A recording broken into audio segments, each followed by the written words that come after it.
Assalamualaikum warahmatullahi wabarakatuh. My name is Muqtazik Abdul Malik. We present to you about refrigeration and air conditioning for E-mini project MEC 351 EM1105J October 2020. Now let's go to the first part of the video. In this century that full of technology has been flooding into our civilization and also live in full facility. For example, facilities such as cars that allow us to travel a long distance.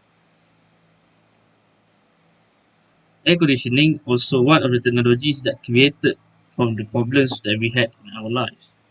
Engineers created air conditioning systems to overcome the heat in a room. So, as a HVAC engineer, I was assigned to build an air conditioning system in one of the newly built private office. This office is located at the coordinate as referred below, which is MCOP Group, Tarin Jaya, Selangor. For methodology of the project, it differs into three categories, which is method for calculation, procedure, and assumptions. So first, we go to the calculations. In the table that's shown here, this is a table for BTU HR that has been calculated in all of the rooms. To be exact, cooling load calculation is utilized for calculating the cooling load for each room space that using the air conditioner. Cooling load is the amount of heat energy that would need to be removed from a space cooling to maintain the temperature in an acceptable range. I and 7 other HVAC engineers calculate the cooling load for each room, and the result is shown in the slide. And next, we need to calculate the true radius of each room, which the formula is shown in the slide. The formula is related to area calculations of the rooms, which is, as you can see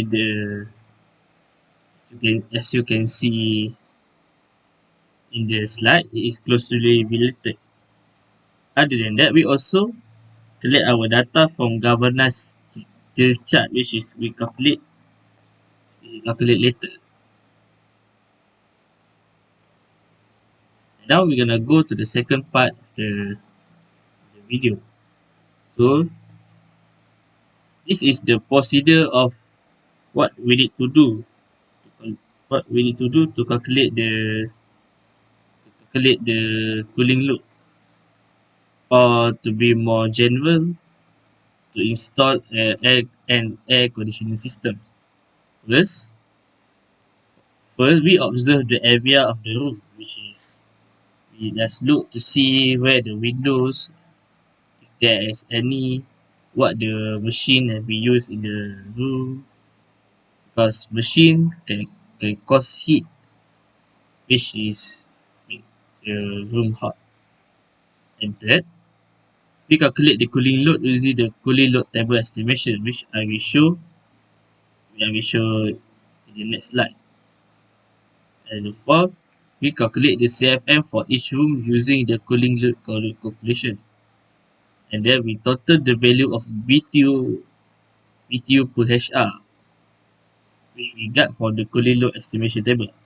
And next, we calculate the total values for each room using the attached formula. And then, we determine the suitable diffuser for each room based on the value of CFM. Then we create the table for duct length, diameter of ducting, FPM, and more, which I will show the table later. And then we determine the fit position to place the diffuser in each room. Then we identify the suitable air conditioning system for the building. And lastly, we design a ducting and diffuser using the AutoCAD software. And And that's the procedure that we need to do to calculate or to install an air conditioning system. And then we're going to go to the assumptions of design requirement. But the building has several office room and more.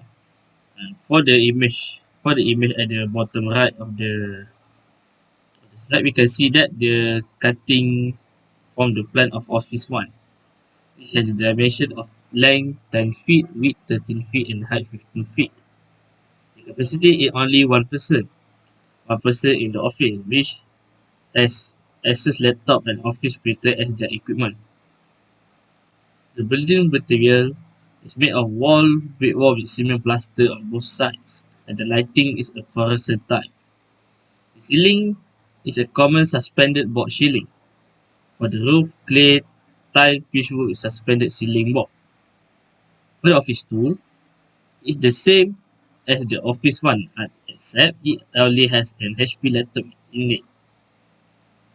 For the office 3, the dimension is 13.33 feet, which has a width of 8.67 feet and the height of 15 feet, same as the other office. The capacity is 1% and the equipment only HP laptop. The building material is same for the office 2 and office 1. For office 4, For office 4, it has a dimension of 10 feet, a width of 13 feet, and a height of 15 feet. The equipment in the office is an HP laptop and an office printer.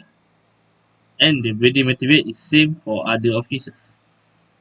The conference room length is 10 feet, a width of 13 feet, and a height of 15 feet. And its capacity is 5%. The equipment is a 1 HP laptop and a 1 bit TV LCD 50 inches. However, the building material is same for other offices. And then we got the reception area. The length is 18 feet, the width is 18 feet, and the height is 15 feet. The capacity that available is only 1%, and the equipment has a monitor LCD, a plug-in air refresher, and a HP laptop. And building material is the same as the other offices. And lastly is a brick area, which has a dimension of 10 feet, a width of 8 feet and 8 inches, and a height of 15 feet. The capacity is only 3%, and the equipment is a water heater. And the building material is the same as the other office. And now we're gonna go to the calculations.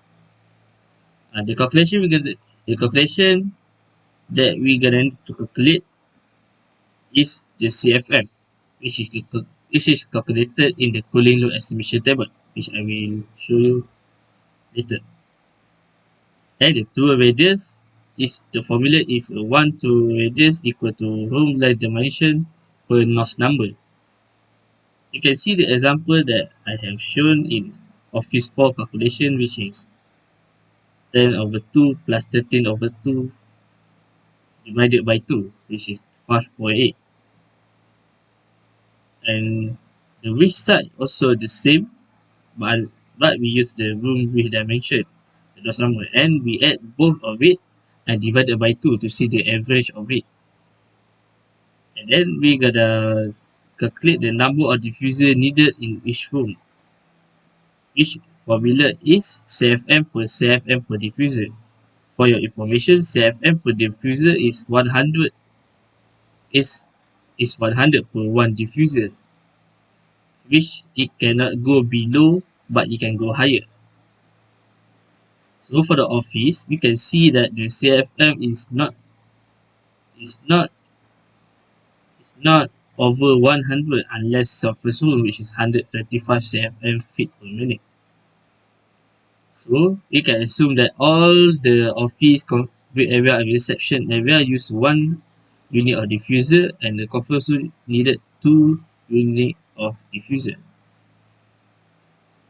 And then this is the galvanized chart that I told you earlier that we use to calculate the dimension of duct, the FPM, and the side of ducting. And for now, I gotta show you the table of cooling load that we use to calculate the CFM, and the BTU and others.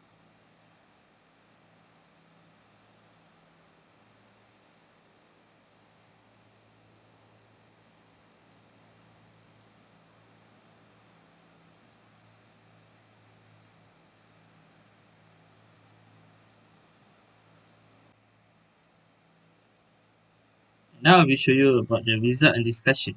And in the table shown in the slide, you can see that the CFM feet per minute, radius speed, and cooling load BTU per HR for all the office that needs to be calculated as shown on the result discussion. So it might be much easier to select which type of diffuser that we need to use. For the diffuser aperture selection, we choose the SFD type diffuser because it's capable of reducing set area from 18 to 100. It's that chosen because the diffuser,